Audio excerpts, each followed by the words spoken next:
Hello friends, welcome to my channel. इस video में मैं आपको बताऊंगा कि मार्केटिंग मिक्स क्या होता है।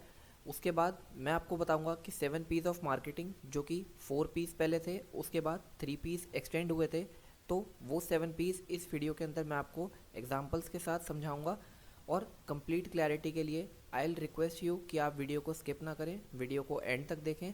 और अगर आपके कोई भी डाउट्स हैं तो आप मुझसे कमेंट सेक्शन में पूछिए, मैं आपकी क्वेरीज़ को रिजॉल्व करूँगा। और अगर आपको वीडियो अच्छा लगता है तो आप वीडियो को लाइक करें, चैनल को सब्सक्राइब करें।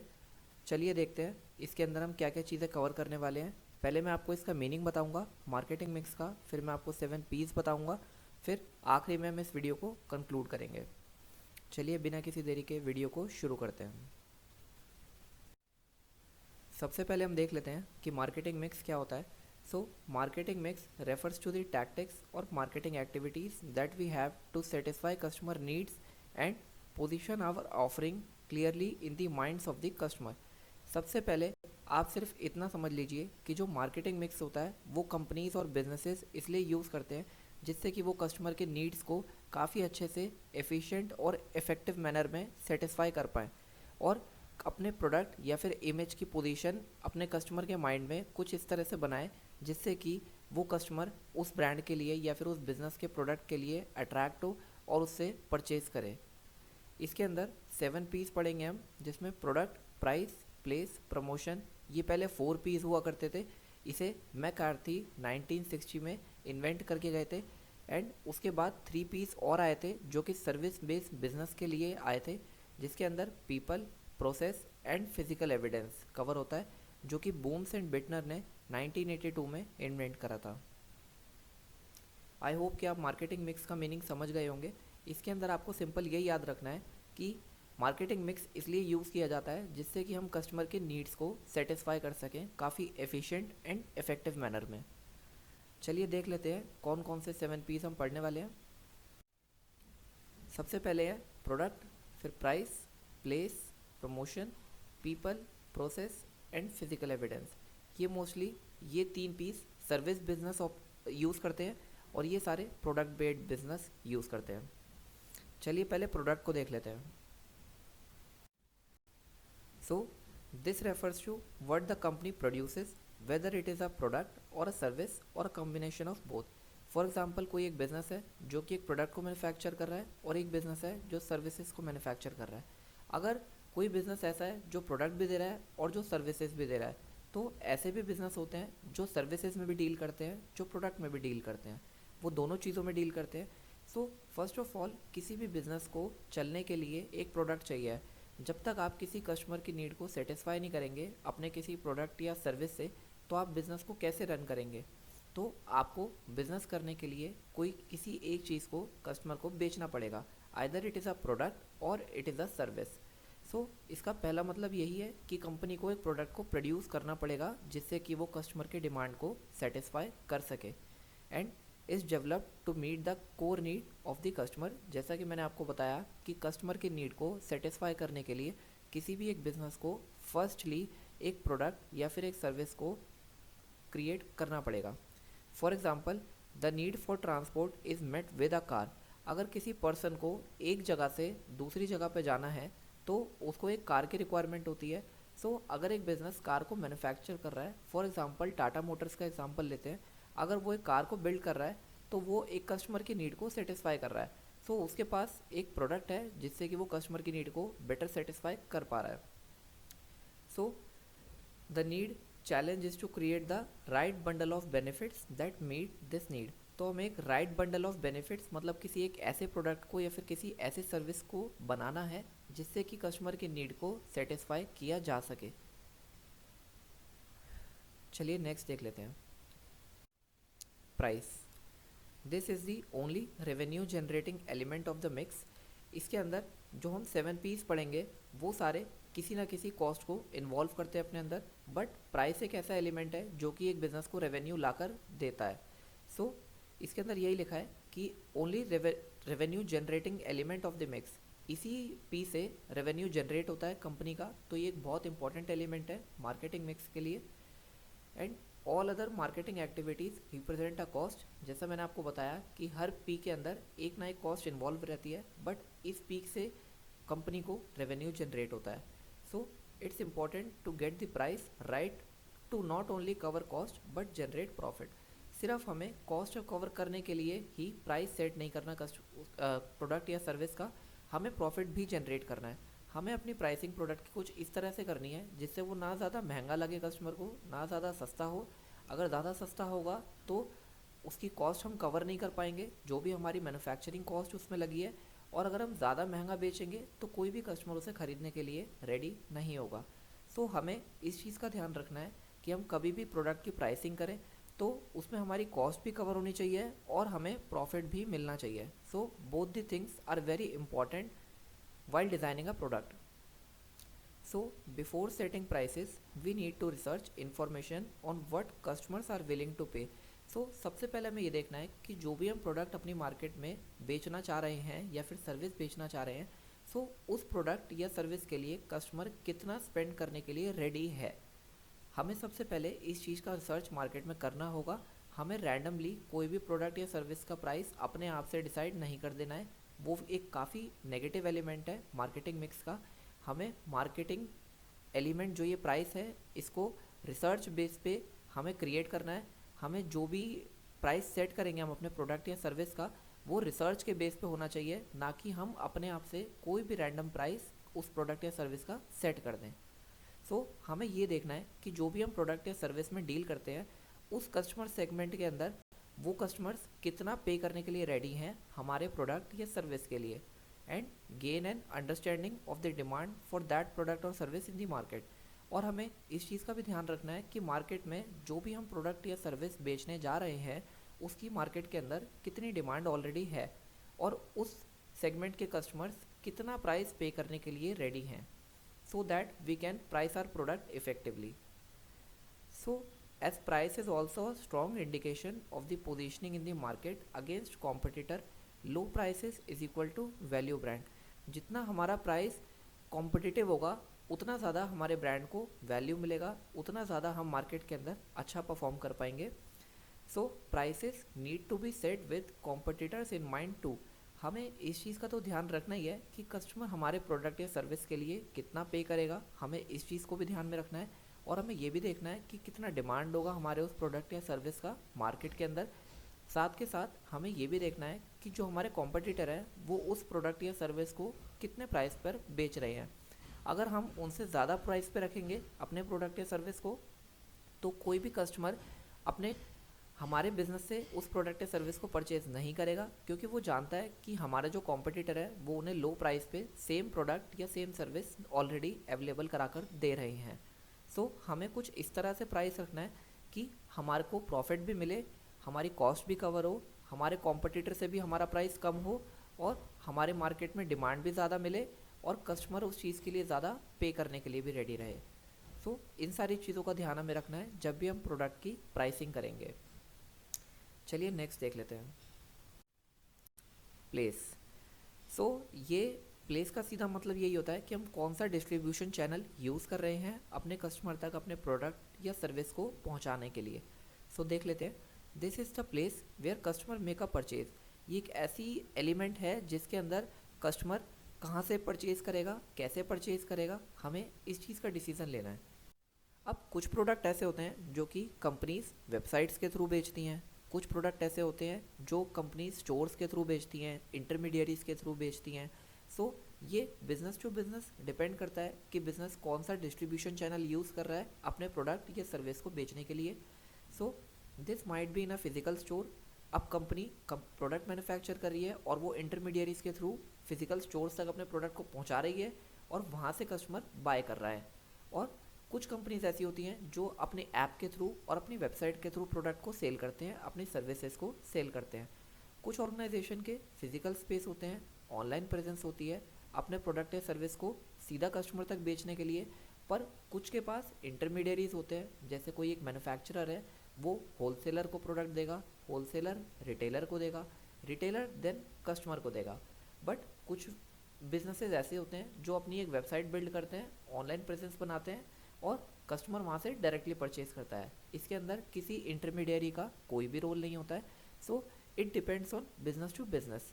सो जैसा कि इसमें लिखा है कि others have to work with intermediaries और मिडलमैन। कुछ बिजनेसेस मिडलमैन का और इंटरमीडियरीज का यूज़ करते हैं अपने प्रोडक्ट बेचने के लिए, with the location, storage and और sales expertise to help with this distribution.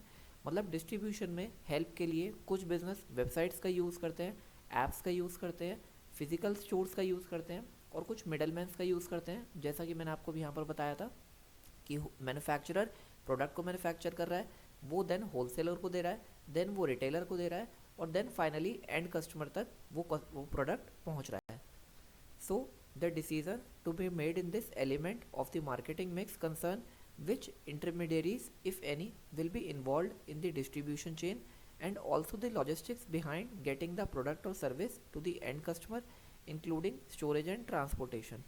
So इसके अंदर यही लिखा है कि कुछ businesses intermediaries को यूज़ करते हैं और इसके अंदर लॉजिस्टिक्स भी इन्वॉल्व होता है, क्योंकि मैन्युफैक्चरर अगर होलसेलर तक माल पहुंचाएगा तो इसमें ट्रांसपोर्टेशन भी लगेगा, तो लॉजिस्टिक्स में इसमें इन्वॉल्व रहता है। तो एक बिज़नेस को इस चीज़ का ध्यान रखना है कि वो जो भी प्रोडक्ट या सर्विस क्रिएट कर रहा है कस्टमर की नीड को सेटिस्फाई करने के लिए, उसे कस्टमर तक कैसे पहुंचना है।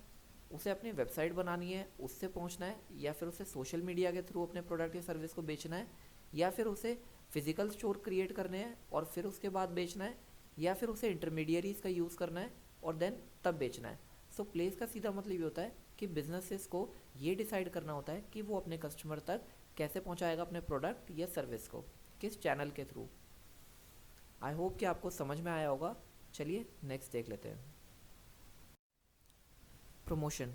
सो we have a fantastic product and appealing price available in all the right places. So अभी तक जैसे हमने देखा कि हमारे पास एक प्रोडक्ट रेडी हो गया है, हमने उसकी प्राइसिंग कर दी थी, उसके बाद हमने उसे सही जगह पे कस्टमर तक पहुंचा दिया था। यहाँ तक हमारे प्रोडक्ट, प्राइस एंड प्लेस का काम हो गया। But how do customer know this? अब हमने एक प्रोडक्ट तैयार कर दिया, हमने उसकी एक अच्छी प्राइसिंग कर दी सारे फैक्टर्स को ध्यान में रखते हुए जो भी मैंने आपको बताए थे। उसके बाद हमने उसे सही जगह पे पहुंचा दिया जहाँ से कस्टमर उसे लेने के लिए आराम से रेडी है। बट कस्टमर को पता कैसे चलेगा कि हाँ ये प्रोडक्ट भी मार्केट के अंदर है? So promotion in our marketing mix is about communicating messages to customer whichever stage they are in the buyer journey to generate awareness, interest, desire और action. So प्रमोशन हमें हेल्प करता है ये कराने में कि कस्टमर को पता लगे कि हाँ हमारा प्रोडक्ट मार्केट के अंदर पहुंच चुका है और वो अवेलेबल है कंजम्पशन के लिए। सो अगर हम जितना प्रमोशन करते हैं अपने प्रोडक्ट का, उससे ज़्यादा से ज़्यादा अवेयरनेस फैलती है, कस्टमर्स को पता चलता है हाँ ये प्रोडक्ट मार्केट के अंदर नया आया है या फिर इसका स्टॉक आया है तो हमें इसे परचेज़ करना है, इसको ये यहाँ पर इस स्टोर पर अवेलेबल है या फिर इस स्टोर पर अवेलेबल है। सो जितना हम अपने प्रोडक्ट का या सर्विस का प्रमोशन करेंगे उतनी ज़्यादा अवेयरनेस बिल्ड होगी, इंटरेस्ट क्रिएट होगा लोगों में, लोग खरीदने की चाहत रखेंगे और वो खरीदेंगे। सो हमें इस चीज़ में फोकस करना है कि जब हमने प्रोडक्ट क्रिएट कर दिया, प्राइस भी उसकी अच्छी कर दी, उसके बाद उसे राइट प्लेस पे पहुंचा दिया। अब राइट प्लेस पे पहुंचाने के बाद हमें कस्टमर को अवेयर भी करना है कि आप कैसे इस प्रोडक्ट को परचेज़ कर सकते हैं, ये प्रोडक्ट मार्केट में अवेलेबल है। सो ये प्रमोशन के थ्रू हम इस एक्टिविटी को परफॉर्म करते हैं। So we have different tools for communication with varying benefits. हमारे पास कई सारे टूल्स हैं कम्युनिकेट करने के लिए इन्फॉर्मेशन को। So advertising is good for raising awareness and reaching new audience.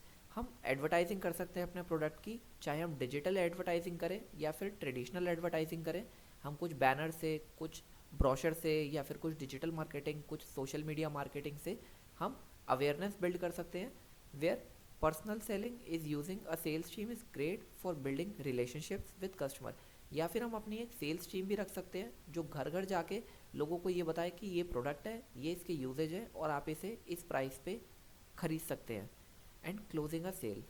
सो एक सेल्स टीम भी यूज़ कर सकते हैं, हम डिजिटल मीडियम भी यूज़ कर सकते हैं या फिर एक ट्रेडिशनल एडवर्टाइजिंग भी यूज़ कर सकते हैं। जैसा कि मैंने आपको बताया, हम सेल्स टीम रख सकते हैं, वो कॉलिंग के थ्रू या फिर डोर टू डोर मार्केटिंग करके इस एक्टिविटी को परफॉर्म कर सकती है। The challenge to choose the best tool for the job and select the most effective media to reach our audience based on what we know about them. सबसे challenging ये होता है कि हमारे कस्टमर को हमें किस जगह पे टारगेट करना है। हमें सोशल मीडिया के थ्रू टारगेट करना है, हमें डोर टू डोर जाके टारगेट करना है, हमें या फिर ट्रेडिशनल मार्केटिंग ट्रिक्स अप्लाई करनी है। ये सबसे बड़ा चैलेंज होता है कि हम कौन सा प्रमोशन मेथड यूज़ करें। ऐसे तो हमारे पास प्रमोशन करने के लिए काफ़ी सारे ऑल्टरनेटिव्स हैं। जैसा मैंने आपको बताया, हम डिजिटल प्रमोशन कर सकते हैं, बैनर्स के थ्रू कर सकते हैं, होर्डिंग्स के थ्रू कर सकते हैं, ब्रोशर्स प्रिंट कर सकते हैं, डोर टू डोर मार्केटिंग कर सकते हैं, डोर टू डोर सेलिंग कर सकते हैं। कई सारे तरीके हैं प्रमोशन करने के, बट जो मोस्ट सूटेबल वन है जहाँ पर हमारे ऑडियंस रहते हैं, तो हमें उस जगह को टारगेट करना है सबसे ज़्यादा। If your customer is a regular on Instagram, then that's where you need to be talking to them. इसमें यही लिखा है, ये फॉर एग्जांपल कि अगर आपके जो यूज़र हैं, जो आपके कस्टमर्स हैं, वो ज़्यादा इंस्टाग्राम पर एक्टिव रहते हैं, तो आप इंस्टाग्राम पे अपनी प्रमोशनल एफर्ट्स को पुट ऑन कर सकते हैं, जिससे आपको ज़्यादा से ज़्यादा रिस्पॉन्स मिले और आपके ज़्यादा से ज़्यादा सेलिंग हो। आई होप कि आप समझे होंगे। चलिए नेक्स्ट देख लेते हैं। अब ये जो product, price, place and promotion, ये प्रोडक्ट बेस्ड बिजनेस यूज़ करते हैं। अब ये जो एक्सटेंडेड 3 P's हैं, ये सर्विस बेस्ड बिजनेस यूज़ करते हैं। अब देख लेते हैं इन तीनों के बारे में। People, a company's people are at the forefront when interacting with customers, taking and processing their inquiries, orders and complaints in person through online chat or social media or via the call center। अब जैसे कि एक service based business है, for example अब McDonald's को ले चलते हैं। मैकडोनल्ड्स के अंदर क्या होता है, जो पीपल होते हैं, कंपनी के जो एम्प्लॉयज़ होते हैं, वो फोर फ्रंट होते हैं। वो एक काइंड ऑफ कंपनी का फेस होते हैं, जो कंपनी को रिप्रेजेंट कर रहे होते हैं, और वही कस्टमर से डायरेक्टली इंटरेक्ट करते हैं और उनकी क्वेरीज लेते हैं, उनके इंक्वायरीज लेते हैं, उनके ऑर्डर्स लेते हैं, उनकी कंप्लेंट्स लेते हैं। फॉर एग्जांपल उनकी कोई कंप्लेंट है कि एसी नहीं चल रहा है, या फिर कुछ हाइजीनिक कुछ प्रॉब्लम है, कुछ क्लीनिंग की इश्यूज़ हैं, तो ये सारी चीज़ें कंपनी के एम्प्लॉयज़ लेते हैं। ये कुछ फोर फ्रंट होते हैं, फेसेस होते हैं कंपनी के, जो कंपनी को रिप्रेजेंट कर रहे होते हैं। ऑनलाइन चैट के थ्रू उनकी क्वेरीज को रिजॉल्व करते हैं, सोशल मीडिया पे उनका एक्टिव रहना बहुत ज़रूरी रहता है, और कॉल सेंटर के थ्रू उनकी क्वेरीज लेते हैं। कंपनी के पीपल जो होते हैं, एम्प्लॉयज़ होते हैं, वो बहुत ज़्यादा इंपॉर्टेंट रोल प्ले करते हैं मार्केटिंग मिक्स के अंदर। They interact with customers through out their journey. जितने टाइम तक वो हमारे कस्टमर हमारे से बाय कर रहे हैं, टिल दी फाइनल सेलिंग, जब तक प्रोडक्ट सेल नहीं हो जाता और जब कस्टमर हमारे प्रोडक्ट में इंटरेस्ट दिखाता है, उस बीच की सारी जर्नी को जो एम्प्लॉयज़ होते हैं कंपनी के, वो इंटरेक्ट करते हैं कस्टमर से और उनकी क्वेरीज को रिजॉल्व करते हैं, उनके ऑर्डर्स लेते हैं, और थ्रू आउट द जर्नी उनके साथ रहते हैं and become the face of the organisation. वो उनको रिप्रेजेंट करते हैं कंपनी को कस्टमर के सामने। Their knowledge of the company's product और service and how to use them. उन्हें कंपनी के प्रोडक्ट और सर्विसेज की नॉलेज रहती है, और कैसे उन प्रोडक्ट और सर्विसेज को यूज़ करना है वो जानते हैं अच्छे से, और वो कस्टमर को काफ़ी अच्छे से एक्सप्लेन करते हैं, और वो काफ़ी ज़्यादा कंपनी की रेलिवेंट इन्फॉर्मेशन को एक्सेस कर सकते हैं, क्योंकि वो कंपनी के एम्प्लॉयज़ हैं। और and their everyday approach and attitude need to be optimize. उनका एटीट्यूड ऑप्टिमाइज रहना चाहिए। और people can be inconsistent but with the right training, empowerment and motivation by a company. अगर कंपनी अपने एम्प्लॉयज़ को मोटिवेटेड रखेगी, ट्रेंड रखेगी, empower करेगी, so they can also represent an opportunity to differentiate an offering in a crowded market. अगर एक company के employees ही काफ़ी अच्छे हैं, ट्रेंड हैं, एम्पावर्ड है, मोटिवेटेड है, ये कंपनी के लिए अपॉर्चुनिटी है कि वो कंपटीशन के अंदर से एक अलग से स्टैंड आउट हो सकती है और अपने आप को एक अलग से रिप्रेजेंट कर सकती है बहुत अच्छे लेवल पे। And to build valuable relationship with customers, और कस्टमर भी उनके साथ काफ़ी अच्छे से हेल्दी रिलेशनशिप्स में रहेंगे। हेल्दी रिलेशनशिप्स बिल्ड होंगी कस्टमर्स के साथ कंपनी की, अगर कंपनी के एम्प्लॉयज़ काफ़ी अच्छे से वर्क करेंगे। तो कंपनी के एम्प्लॉयज़ कंपनी की एज अ बैकबोन रिप्रेजेंट करते हैं, और माने जाते हैं, कंसिडर किए जाते हैं कि कंपनी के जो एम्प्लॉयज़ हैं वो एज अ बैकबोन होते हैं कंपनी के। जितने ये लोग मोटिवेटेड रहेंगे, एम्पावर्ड रहेंगे और ट्रेंड रहेंगे, उतना कंपनी के लिए ज़्यादा बेनिफिशियल है। यस, तो अब देख लेते हैं next process. All companies want to create smooth, efficient and customer friendly journey. अब जैसा कि फॉर एग्जांपल मैं आपको एक अमेज़ॉन का एग्जांपल देता हूँ।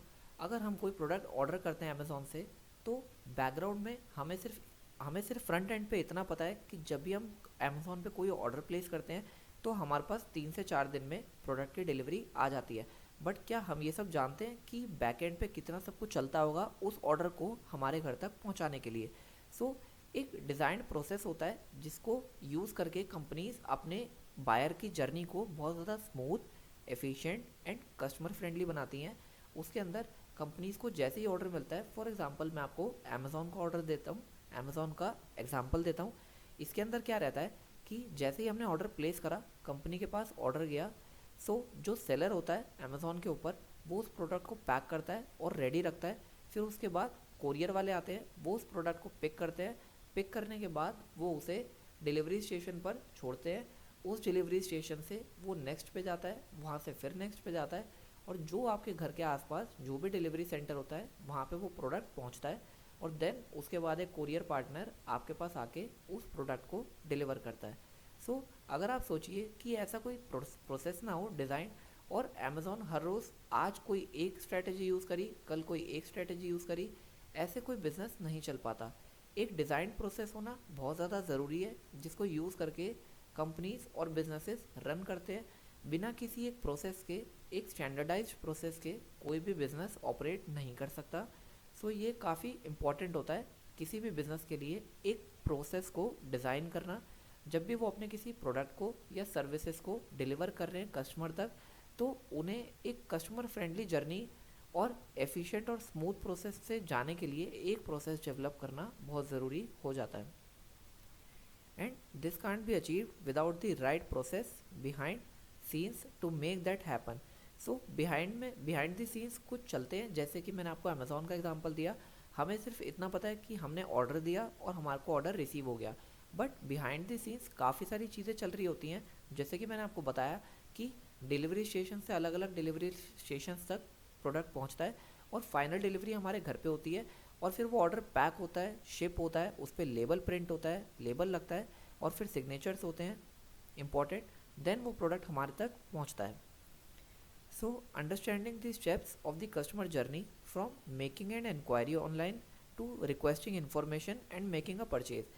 कस्टमर शुरुआत करता है इंक्वायरी करने से, वो पहले प्रोडक्ट के बारे में या सर्विसेज के बारे में जानता है, उसकी जानकारी लेता है कंपनी से, बिजनेस से।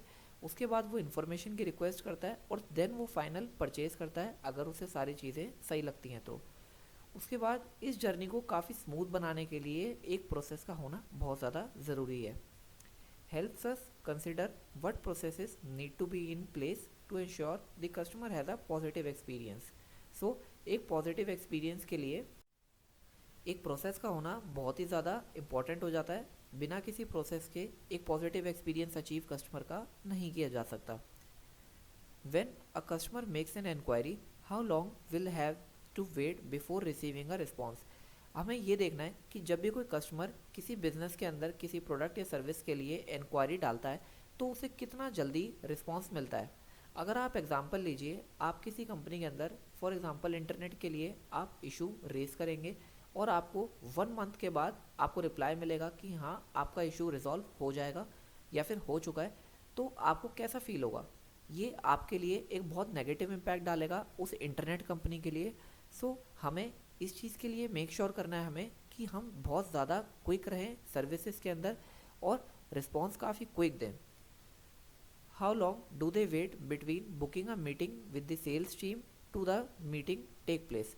अब जैसे कोई बिजनेस है, उसके अंदर कोई कस्टमर अगर सेल्स टीम के किसी सेल्स पर्सन से मीटिंग करना चाहता है, तो कितना जल्दी वो इंक्वायरी करता है और कितना जल्दी उसकी बुकिंग शेड्यूल होती है और वो इन पर्सन सेल्स टीम से मिल पाता है। सो ये काफ़ी इंपॉर्टेंट रहता है। अगर एक प्रोसेस होगा डिज़ाइन, तो वो बहुत जल्दी मिल पाएगा सेल्स टीम से, और अगर कोई भी प्रोसेस नहीं होगा, कोई स्टैंडर्डाइज सिस्टम नहीं होगा इस चीज़ के लिए, तो बहुत ज़्यादा वेट करना पड़ेगा उस कस्टमर को, और ये काफ़ी नेगेटिव इम्पैक्ट डालेगा उस प्रोडक्ट उस कस्टमर के लिए। What happens once they make an order, how do we make sure reviews are generated after a purchase. हम अगर कोई परचेज करते हैं या फिर हम कोई सेल करते हैं प्रोडक्ट का, तो हम कैसे मेक श्योर करें कि हमारा रिव्यू आए, हमारे को कस्टमर रेट करें। तो हमारे पास एक प्रोसेस होना चाहिए जिसके थ्रू हम कस्टमर को बोलेंगे कि आप इस प्रोसेस के थ्रू हम एक रिव्यू दीजिए, हम एक रेटिंग दीजिए, सो दैट कि we can improve our sales and we will make sure कि हम आपको अगले बार बहुत अच्छे से सर्विस दें, बहुत अच्छे से आपको ट्रीट करें। So how can we use technology to make our process more efficient. आजकल के टाइम में टेक्नोलॉजी बहुत ज़्यादा एनहांस हो रही है, तो हम अपने बिजनेस के अंदर कैसे टेक्नोलॉजी को इम्प्लीमेंट कर सकते हैं और अपना एक प्रोसेस बिल्ड कर सकते हैं जो कि बहुत ज़्यादा एफिशिएंट हो, इफेक्टिव हो। और एक स्टैंडर्डाइज प्रोसेस एक बिज़नेस के अंदर काफ़ी इंपॉर्टेंट रोल प्ले करता है। इससे काफ़ी सारी चीज़ें स्मूथ हो जाती हैं, एफिशिएंट हो जाती हैं और कस्टमर फ्रेंडली जर्नी को हम क्रिएट कर पाते हैं। All of these consideration help build a positive customer experience. बस आप इतना समझिए कि अगर एक स्टैंडर्डाइज प्रोसेस होगा एक बिज़नेस के अंदर किसी भी चीज़ को करने के लिए, तो उसके बाद जो कस्टमर एक्सपीरियंस होगा वो बहुत ज़्यादा अच्छा होने वाला है। चलिए नेक्स्ट देख लेते हैं।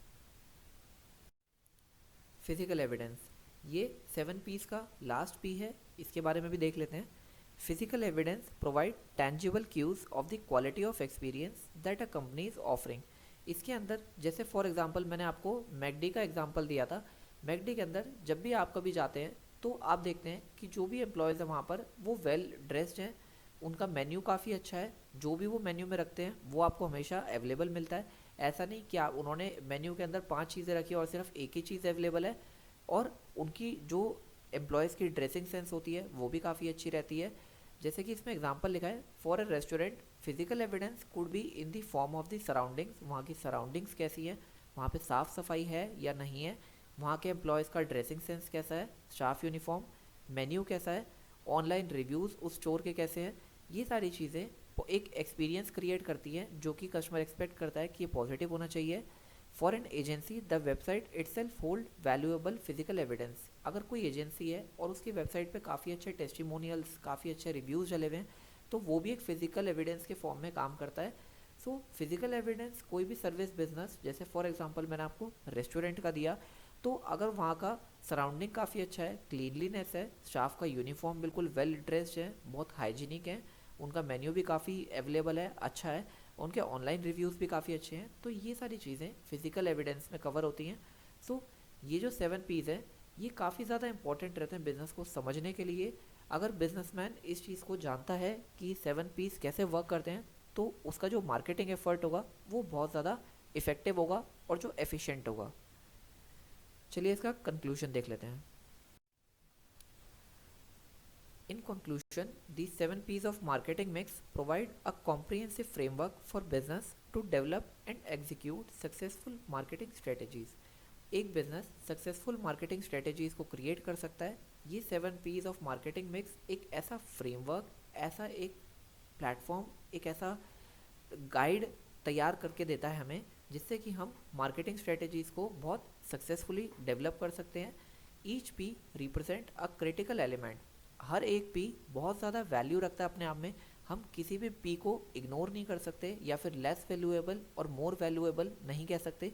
इक्वली वैल्यूएबल है और बहुत ज़्यादा इंपॉर्टेंट है हर एक पी 7 के अंदर। When carefully planned and managed, contribute to a well-rounded approach for meeting customer need। अगर हम इन 7 P's को किसी भी बिजनेस में बहुत अच्छी तरह से इम्प्लीमेंट करते हैं, तो हम ये देखते हैं कि हम कस्टमर की नीड्स को बहुत अच्छे से सेटिस्फाई कर पा रहे हैं और हमें कॉम्पिटिटिव एज मिल पा रहा है। हम कंपटीशन से बहुत ज़्यादा अच्छा परफॉर्म कर रहे हैं और हमारी जो कस्टमर रिलेशनशिप्स हैं वो बहुत ज़्यादा अच्छे से डेवलप हो रही हैं। By considering product, price, place, promotion, people, process and physical evidence, businesses can create a robust marketing strategy। वो एक बहुत अच्छी मार्केटिंग स्ट्रेटजी को डेवलप कर सकता है बिजनेस कोई भी, अगर उसे 7 P's की नॉलेज है और अगर कोई बिजनेस इन 7 P's को बहुत अच्छे से इम्प्लीमेंट कर रहा है बिजनेस के अंदर। That not only attracts and retain customer. इससे सिर्फ कस्टमर अट्रैक्ट और रुकेगा नहीं, बट वो एक कस्टमर एक्सपीरियंस भी लेकर जाएगा और हमारे से रिपीट परचेजेस भी करेगा। आज की इस वीडियो में इतना ही। Thank you for watching. आप वीडियो को लाइक और शेयर कर सकते हैं। Keep growing.